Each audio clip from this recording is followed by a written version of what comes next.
Hey everybody, I'm Shane. I'm Lex from PDQ.com. Inventory basics. Yeah. Let's dive into it, I guess. Want to dive? Sure. All right. Jumping in. Well, first thing about inventory, obviously the first time you load it, it's just going to load one computer. So basically, you got to unload some more. To do that, I like to sync with AD. We'll show you how to do that. Okay, we'll do that. So we're assuming you want to do inventory for more than just the computer that actually runs inventory. So we'll go to Preferences, Options, Preferences, and then under the Active Directory option here, we're going to come in here. Now, if you want to create Active Directory collections, these are be PDQ collections, or inventory collections that are based off of your Active Directory containers. You can do that. I would highly suggest that, because why not? There's no reason not to have them. So yeah, especially if you have a lot of OUs and stuff that are already broken down and organizationally, you may as well. Anyway, you're going to come down to this delete mode. For the most part, I wouldn't use import only. It just depends on your environment, but there's the two that get most of the questions are mixed sync and full sync. We'll talk about full sync first. Full sync is if all the computers that you want to manage are in Active Directory, and you just say, I'm going to go to either the top level, or you can go down to, you can break it down into certain OUs or whatever, and say anything from this level down, I want in here. And if it's not in any of those, if it's not in what you call your include containers, it's not going to be in inventory. And so in this case, basically, Active Directory would be king. It has to be there for it to be in inventory. So like if we were to say, this is the web domain, everything that all the computers in the web domain would be included. If we just want to say computers and not like domain controllers or new computers, then we would just have those right there, right? So you can just go ahead and say yes. But what if you want to exclude something? You can exclude domain controllers. That's, as an example. Notice there's not a check mark there. This simply means that according to PDQ inventory, you're not even going to see your domain controller or anything that's in that OU, that domain controller's excluded OU. Now the great thing is once you hit save on this, it's going to start syncing. Or maybe you have to hit sync. Well, it'll sync. You got to hit sync. I actually do. It's not going to do it for me? No, saving it just saves the preferences. Well, then I'll sync it. It'll do it for you if you have autosync enabled. Oh, there we go. Oh, that's right. Thank you very much. Yeah, you want to set this autosync. There we go. And the default is 1 hour. Yeah, I look at that. Depending on how often you're adding computers, you might want to push that out to a week or a day. It depends on your environment. If you've got a fairly dynamic environment, then do that. Okay, so anyway, once again, full sync. Now we're going to get all those computers. Once it starts to import them, you can just see it's making the connections and scanning them. Now let's talk really quick about the difference between mixed sync and full sync. So the mixed sync is really, do this if you have an environment where you have some machines that are not part of Active Directory. Say work group machines. Yeah, just a work group or something like that you still want to manage. Because if you add a computer that's not, if I were to come in here and add another computer that's not in the web domain, just manually by going to computer and add computers, it'll get deleted the next auto sync because hey, you're not in Active Directory, or you're not in specifically these sync containers. And then just so you know, if you do mixed mode, the mixed sync, there we go. Any computer that you add outside of the AD sync, it will not be deleted until you delete it. And a good way to tell how things got added is you can go to right here and you can put in the added from. I'm just going to go and mark that right up at the top there, and you see added from. These have all been added from AD sync, so you'd be able to see, manually added. So yeah, if it says manual, then that means that it got into your database some other way. That means that you're the one that's going to have to delete that when that computer goes away.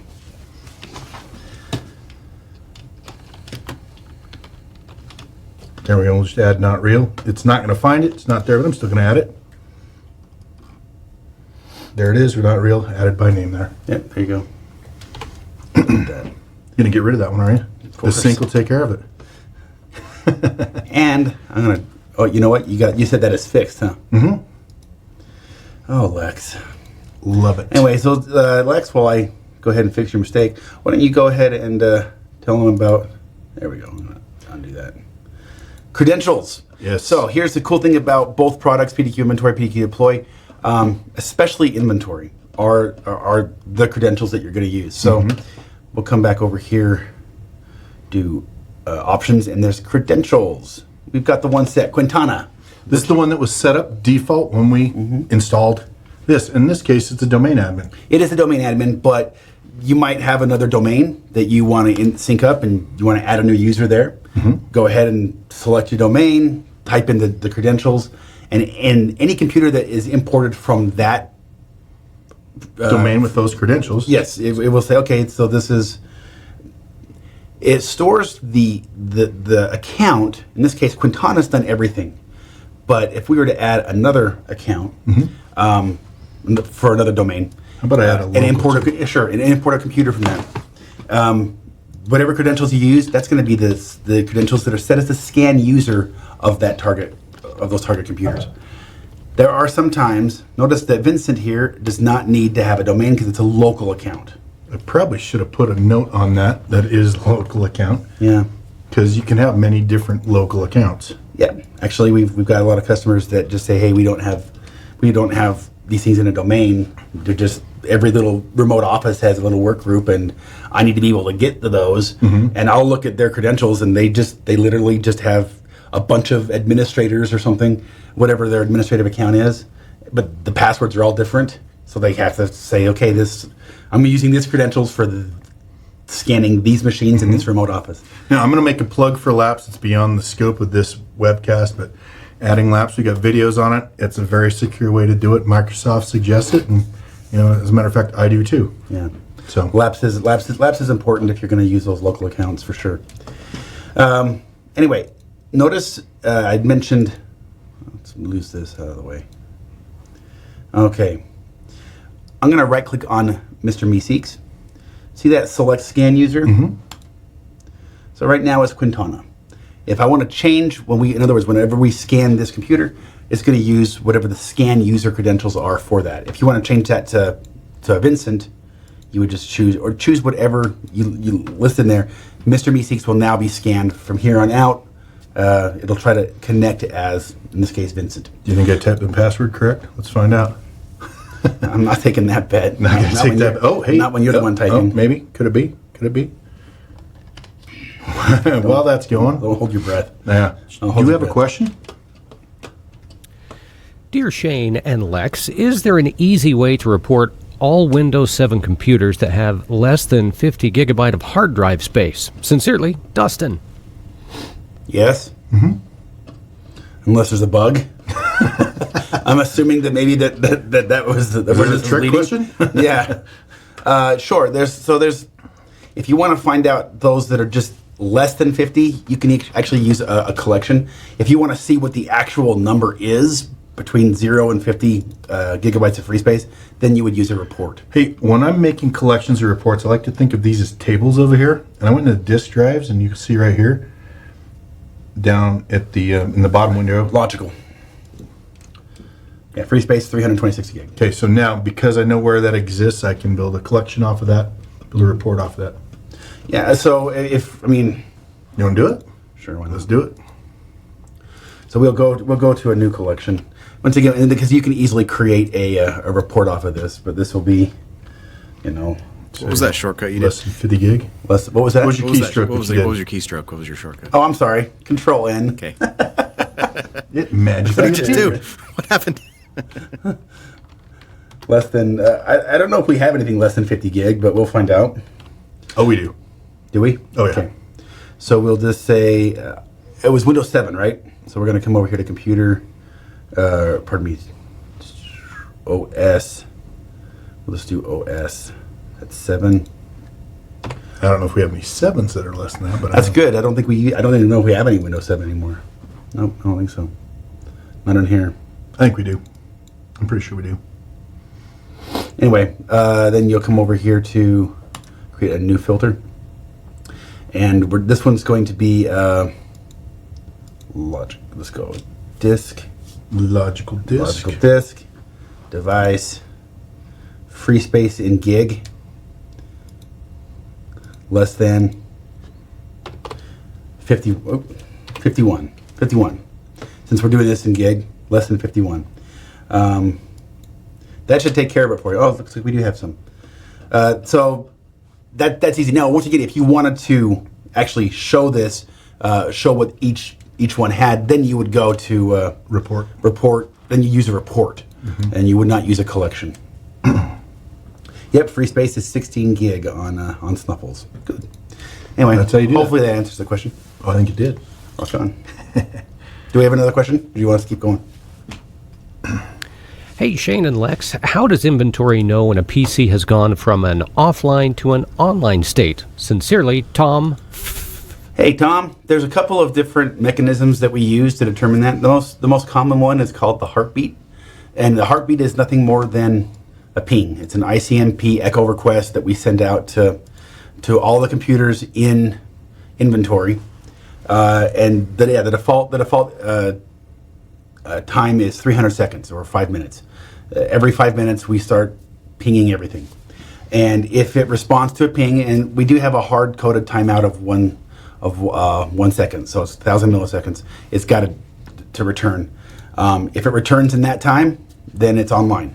If it doesn't, we consider it offline. It is important, though, for those of you, especially with a lot of laptops or machines that move around from, they might get different IP addresses or whatever. Docking station to wireless and then back. Test multiple addresses in name resolution. This is really if you find that you've got, several entries, like several A records for the same computer in DNS. In that case, once this is checked, it will. If there's like 3 for Snuffles, the computer Snuffles, if there's 3 entries in DNS, it will ping each one until it gets a response. Once it gets a response, it doesn't bother pinging the rest. So that's what that's for. But that is the most common way. Another way, you could scan a machine that's offline, depending on your settings, that shows offline only because the heartbeat hasn't picked up. It just barely came online in the last 5 minutes. If you hit a scan, try to scan that computer, and depending on your offline status, it will say, "Oh, I could reach this computer. Let's mark it as online, and then I'll scan it." But those are the two. The heartbeat is the primary one. That's probably the one that you're thinking about. Yep. Let's talk about scanning. Go for it. All right. So under options, scan profiles. I'm gonna leave it good with the mouse today. Normally I just can't type. Now I can't even drive a mouse. Hey, here's the thing. Let's talk about the difference between a scan profile and a scanner. Okay. Because I know people get those terminologies interchanged, and this is, We could have called the scan profile a scan bucket. There you go.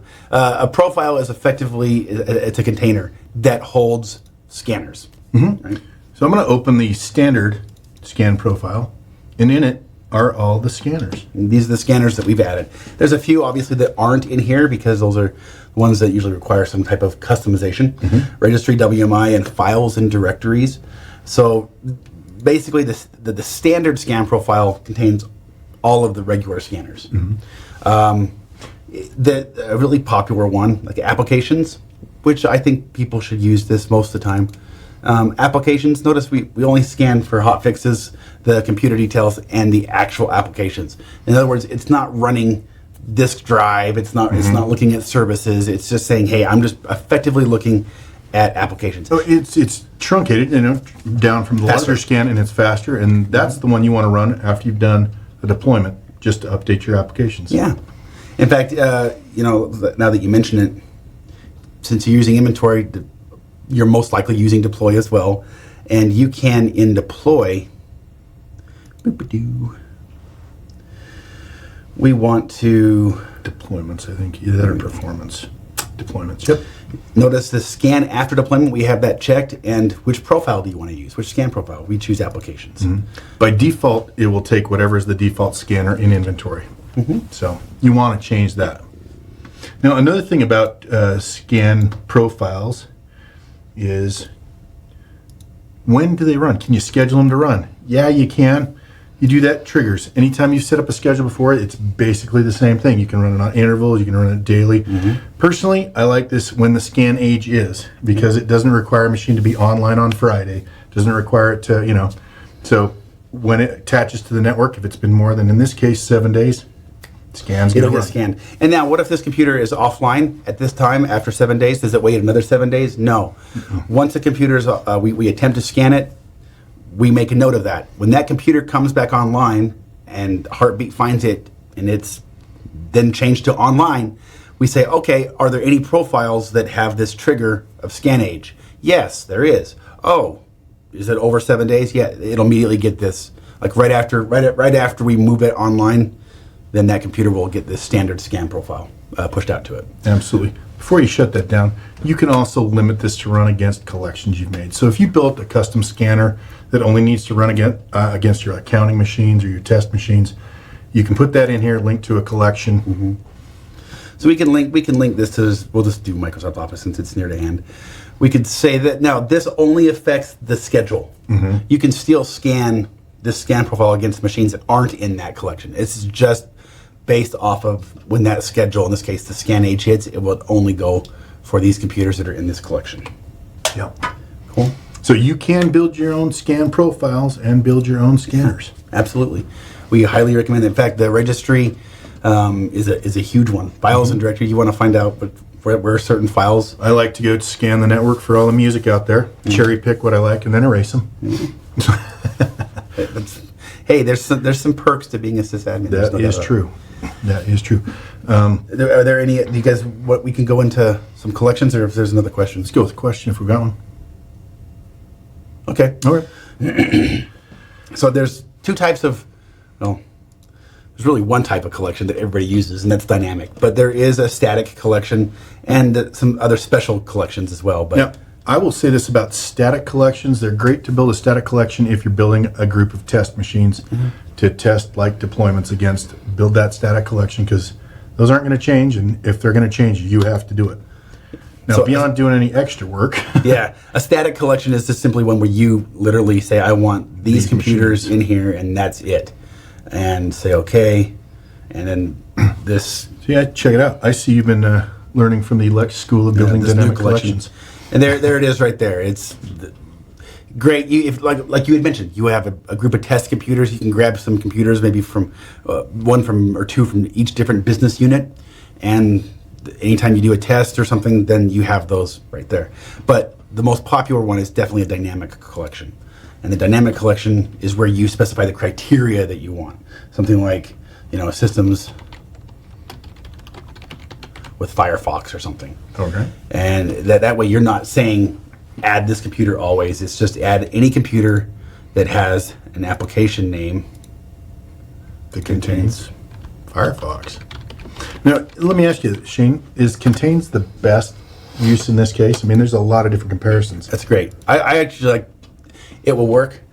Anytime you do contains, it does take a little extra processing power because it's effectively putting a wildcard before and after the string that you've entered. So it is searching everything. To do a starts with is a lot faster, but we're talking about measured in seconds. Microseconds. Even microseconds. Millisecond, yeah. So anyway, it's the starts with is great. If you just have to, if you do starts with or if you do equals, you got to make sure that you know what you're talking about. Make sure you're typing it correct. So I can never do that. So this is So this is just an example of systems with Hey, Firefox. why did that show up right there? That's a great question, Lex. The reason why this is now a sub collection of this new collection was because when I hit dynamic, that was highlighted. Okay. Because that was highlighted, it says, "Oh, you want this inside." Not Just gotta necessarily. drag it? You can just move it up right there or something like that, and it'll go to the top level. Excellent. If you just hit all computers and then hit new dynamic collection, then it will just stay at your top level. All right. Yeah, I think it's cool that we built one for Firefox. I want to find all the machines that don't have Okay. Firefox. Now, obviously, there's some great templates you can use in the collection library, but let's just work through this way. So, systems with Firefox, okay, starts with, I'm going to bounce this back to contains for one specific reason, because I'm going to show you this. I'm going to duplicate this. Okay, there it is, systems with Firefox. If you put the word out right there, and we'll delete the 2. And if I come in here and I go does not contain Firefox. And give that an OK. Seems like it should work, right? It is fairly. This is one that it's very non-intuitive, unfortunately. So I got 33 machines, and this is what that logic is doing. It's comparing every single one of these applications. This is a one-to-many relationship versus a one-to-one. A computer can have one computer name, that's one-to-one. Yep. Computer can have many applications, it's a one-to-many. So the logic's going, 7-zip does not contain Firefox. Qualifies. So that machine is now going to be Part of the collection. part of this collection. AutoHotkey also, no Firefox. So any computer that has any software that doesn't contain. So in other words, this could very well have Firefox on and still show as not having it. Yep. So how do you fix that? Well, Systems without.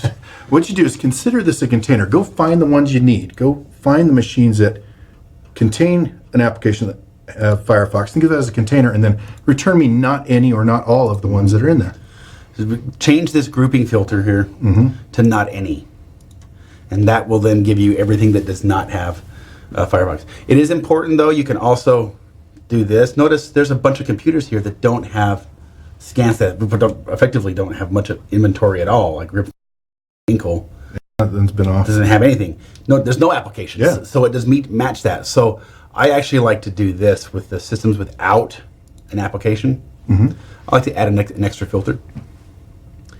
And because we have this not any, you've got to remember that you've got to kind of twist the logic a little bit.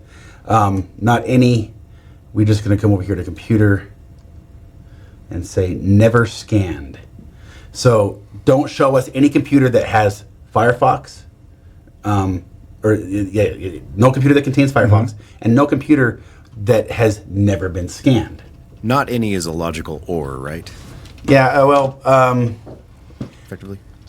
The any and the all are the and What and you want? the or. And in the Take or. this yeah. out and do the not is not any and not The exclusion, and or just adding the not in there really. But yeah, all and any is best looked at as in SQL terms as and or. So anyway, so let's see. So we got computer never scanned is true. None of those. Isn't that going to be a problem because it's going to need Firefox? Okay, the logic now is escaping me the more I think about it. Notice how it happened. Notice all those computers Apparently, that didn't have it any. did work? Yeah. All right then. Why are you surprised? Well, you did write it. I didn't write that. Oh, okay. Why are you surprised? It's an indictment on me. Anyway, I like to add that little one. If you notice, remember, Lex loves to hammer this point, and I totally agree with him. Life is an open book test. Plagiarize. Yeah, come over here. If you want to look at, let's take a peek at. Where's Firefox under internet browsers? Let's just go look at how we did it there. Okay. Firefox, and we'll do 32-bit. So Firefox 32-bit not installed. If you just open this up, you can take a peek at what we've got. Right? That's not installed. Notice when it never scanned as false because we had it outside of the not. You can do whatever you want, but as long as the logic holds true, you're effectively just saying, don't show me any computer that's never been scanned. Exactly. Okay. Do we have any questions? You want us to keep them going? Dear Shane and Lex, how can I create a collection of PCs that do not have file and print sharing turned on? Thanks, Tom F. Well, You're going to have errors because you won't be able if you to don't have scan file and print sharing turned on, then we're not going to be able to reach that computer. them. So, I mean, you could have a collection based off of. Never depends scanned. on your depends on how you do your scans. If you have, what am I looking for here? I'm thinking. Go to preferences. 1 second here. I'm finding the words. There we go. On your offline status, if you turn off the ping before scanning, then that means it's going to attempt. So let's go to a computer that has never been scanned or is in fact offline. Oh, there it is. You'll see target computer offline. Let's see if we have to disable the file and print sharing. Yeah, I'm trying to There think. might be a difference. Do you know if Colby, if there's going to be a different scan status, like unreachable or something like that? Yeah, I think it is something because the ping before scanning, that's ICMP, whereas the file and printer ensuring is SMB. So Yeah. it will be a different error. And by turning off that online, it will attempt to connect, and then the error that's reported back is going to be something like computers unreachable or something. Yeah.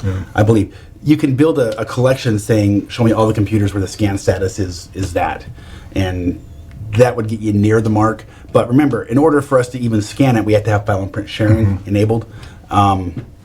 So there could be a number of reasons why it's unreachable. That's just a common one. So it's kind of like saying, if you're not here, raise your hand, in a way, by that question, because we have to have file and print sharing to find it.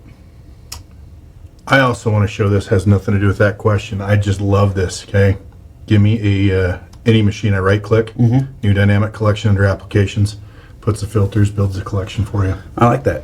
Name contain, yeah, just based off of whatever that one application. The great thing is if you type as good as I do, 2 clicks and everything's spelled correctly. So, and then there it is right at the bottom.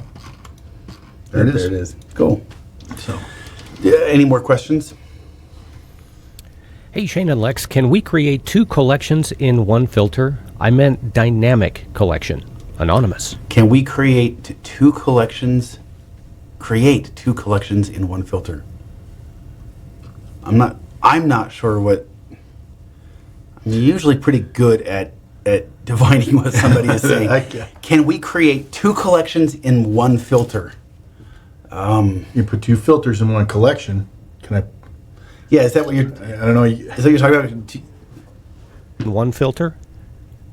What the hell does that mean? A 2 collection in one. I'm gonna punt on this one. So I mean, not sure. Can we create 2 collections in one filter? I don't know. Maybe put it in the Hey, chat. What you meant. anonymous, if you're out there, clarify. He Say, just hey, wanted you to drink. I'm anonymous. Skull. Well, rock on. I'm not sure you mean. I mean, you've seen, if you're talking about what Lex mentioned, multiple filters in one collection. Yes, you can easily see many examples of that just by looking at our our Any of our collections. collections. Yeah. All these filters here for Google Chrome, right? So, but I'm not sure create So with a filter. maybe can you build a collection based off another collection? I don't read that way. I didn't either, but you can Yes, do you it. can. It's called, we saw earlier, duplicate. Yep. Right click on it. and Or you can use give me all the machines that are a member of another collection, Okay. and add a filter there too. Anonymous, if you can, throw down a clarifying point so that we can answer your question. In the meantime, is there another question out there? Hey, Shane and Lex, I have an application, Autodesk Fusion 360, on a handful of PCs in my org that does not show up in add remove programs. Ideas? Thanks, Tyson B. I'd Yeah. go after a registry setting or a file to go find it. Yeah, there's a handful of them. It's usually, Autodesk usually shows up, the Autodesk software. So you're saying the Fusion, and there's I can't read that other one because the big turquoise bar that's over that, but or purple bar, I don't know. Fusion, I think it's Fusion 360. Autodesk Fusion 360. So if it doesn't show up in add remove programs, then I would do what Lex said. Look at do a file. I'm sorry, say that again. I would do what Lex suggested. Don't worry, a broken clock is right twice a day. That's what I would do. So in other words, like you could say, okay, here's the executable. We know the executable in this path is the executable for Autodesk Fusion. So you could create a scan profile or a scanner. So we'll just maybe go to applications and we'll just do edit that, add, go file and directory, and then your include pattern would you'd put this in here. When you build your collection, though, or we're done with that. When you build your collection, you need to go after. Let me just grab this and show where you'd look for that information.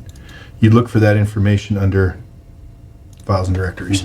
So you build your collection off of files and directories. It's important that once you create that scanner, you scan all your computers that you suspect would have this with that scanner, that scan profile, so that you can then build a collection or a report off of the file and directory table. Just say look for anything that has Fusion exe or whatever the executable is, Yep. and you're good to go. You found those computers that have it. You can also do that with registry scanners to look for certain registry keys or values. That's Another a good question? way to do it. Yeah. Also services. If Autodesk services, there's a lot of if it creates a service, if it creates a Windows component, all those are available. Dear Shane and Lex, with mixed sync, say I move a machine out of an included container to an excluded. Can I hit that machine until auto sync? Thanks, Anthony L. Yes, you can. It's not going to get removed until there's a new AD sync. However, if you added that computer, if that computer was added outside of AD sync, then just moving it from an include to an exclude won't delete it. It's kind of on you to take care of that. So assuming that was in there from AD sync because it was in include, once it's moved out, yeah, you can still manage that until sync removes says, it. oh, this is in a container that you don't want to sync, so I'm going to remove it, and then it's gone. And when it's gone from inventory. We don't ever delete from Active Directory. Very good point to bring up. It's a question that a lot of people have. Whoa! This is going to start deleting stuff, and they eat no. All right. And our final question today, tips for setting up a collection of devices without TPM enabled. Sincerely, everybody loves Ray. Everybody loves Ray. That's the that trusted module. Is that TPM? Is that going to be a? Do you know that's an application? Is that service? Colby, do you know where that's stored? I don't know if there's any service. It's been a while since I've checked the disk drives page, but there might be something there. Is that the trusted platform module or something like that? Yeah. Yeah. The answer, I remember doing this a long time ago. So the answer is yes. I'm just not sure where TPM Where it exists, Yeah, where yeah. that value exists. It all comes down to the source. So while Colby's looking at that real quick, it all comes down to the source. If the source is found in the registry, if the source is in applications or, like I mentioned, Windows components, you can build anything like that. But what was that? Ryan was saying that it's both stored in the registry and the WMI. Oh, so you do WMI Okay. query. There you go. So you got your options: WMI scanner or registry scanner. For me, I think registry is a little easier if you can grab it than navigating WMI. Personally, I like doing it in a more difficult way. Do you? Obviously. No, I do like the WMI scanner because it's a bunch of clicking and some searching. Okay, there you go. So That's what I I'm would do. typing. That's what I would do. I'm sorry, I don't remember where that's stored off the top of my head. But thank you for whoever said registry and WMI. Yep. All right. So that's basics. Yeah, we didn't cover tools, unfortunately, but just do tools. Use tools. Tools very, very powerful. That's something I wish more people would use. Absolutely. Check out We'll the tools. I'm sure we'll do a webcast on tools. Yeah, let's do that. So- It certainly, the tools itself would constitute a whole webcast. Absolutely. All right, everybody, I'm Shane. I'm Lex. Catch y'all later. Thanks for joining our webcast today. Congratulations to Ray and Tyson B, winners of PDQ swag. Send us your info at webcast@pdq.com. Thanks again for joining us, and we'll see you back here next week.